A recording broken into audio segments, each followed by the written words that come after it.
अरे कोण म्हणते देणार नाही, भेटल्याशिवाय राहणार नाही। फुलेशाहू आंबेडकरांचा, छत्रपती शिवाजी महाराजांचा, अहिल्यादेवी होळकरांचा।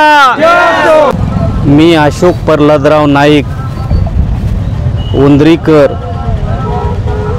माझ्या मुखेड तालुक्यामधल्या सर्व धनगर समाजाच्या बांधवाच्या आशीर्वादाने काल 12 तारखेला ठीक 12 वाजता या धनगर समाजाला ज्या डॉक्टर बाबासाहेब आंबेडकरांनी संविधानामध्ये जे नोंद दिली आहे 36 नंबरला अनुसूचित जमाती STमध्ये या राज्य सरकारने त्वरित अंमलबजावणी करून आम्हा धनगर समाजांना लवकरात लवकर न्याय देण्याचा प्रयत्न करावा आणि जशी मागे दिशाभूल झाली, जशी मागे लॉलीपॉप आणि चॉकलेट चारवला, इथून तर ते करणं बंद करावं एवढीच मी सर्व प्रस्थापित राज्य सरकार सर्वांना हात जोडून विनंती करतो।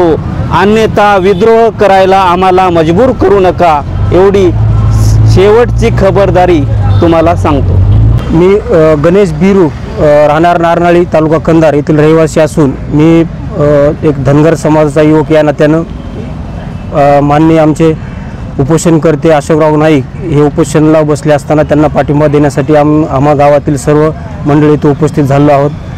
तरी माझी इथल्या तहसीलदार असतील किंवा प्रशासनाच्या मार्फत मुख्यमंत्री असतील, उपमुख्यमंत्री असतील, या सरकारच्या सर्व प्रशासनाला विनंती करतो की मूळतः महाराष्ट्रामध्ये आमचा धनगर समाज हा गावोगावी 8-8 दिवस, 1-1 महिना जवळपास मेंढरं घेऊन रानावनात फिरतो आणि डॉक्टर बाबासाहेब आंबेडकर यांनी धनगर समाज हा मूळतः 36व्या क्रमांकावर घटनेमध्ये धनगड या नावानं उल्लेख ऑलरेडी केलेला आहे। परंतु इथल्या प्रस्थापितांनी मागच्या 70 वर्षापासून आमच्या धनगर समाजाला झुलवत ठेवण्याचं काम केलेलं आहे। तरी या उपोषणाच्या माध्यमातून सरकारला मी एवढी कळकळीची विनंती करतो की धनगर आणि धनगड या फक्त र आणि डच्या शब्दाच्या घोळामुळं आमच्या 70 वर्षापासून अनेक पिढ्या बर्बाद केलेल्या आहेत। तरी हा समाज अत्यंत प्रतिकूल परिस्थितीमध्ये मेंढरं राखून डोंगरदऱ्यामध्ये जीवन जगतोय। त्यामुळं सरकारला कळकळीची विनंती आहे, ताबडतोब आमच्या धनगराच्या लेकरांना STचे सर्टिफिकेट हातात देऊन STच्या सर्व सवलती लागू कराव्यात।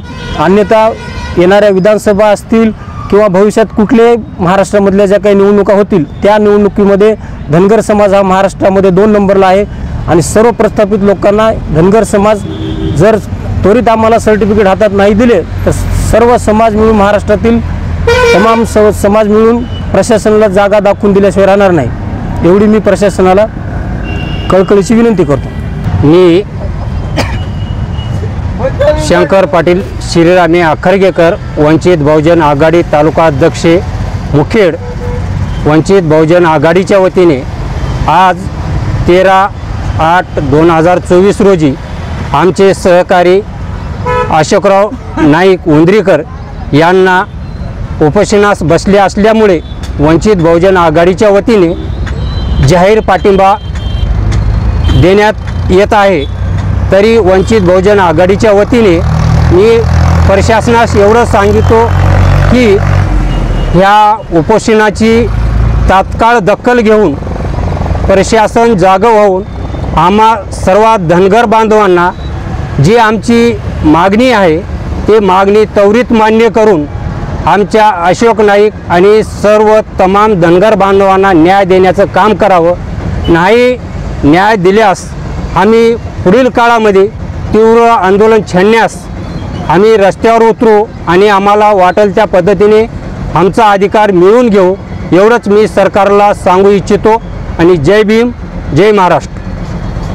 एकच मिशन,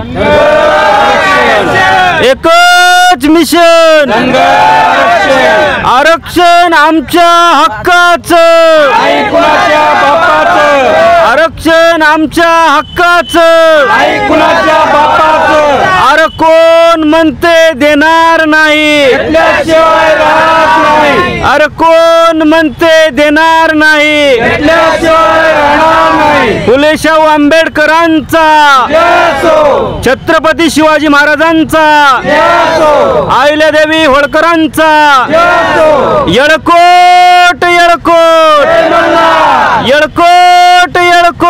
जय मल्हार. एसटी धनगर आरक्षणाची अंमलबजावणी, झालीच पाहिजे. एसटी धनगर आरक्षणाची अंमलबजावणी, झालीच पाहिजे.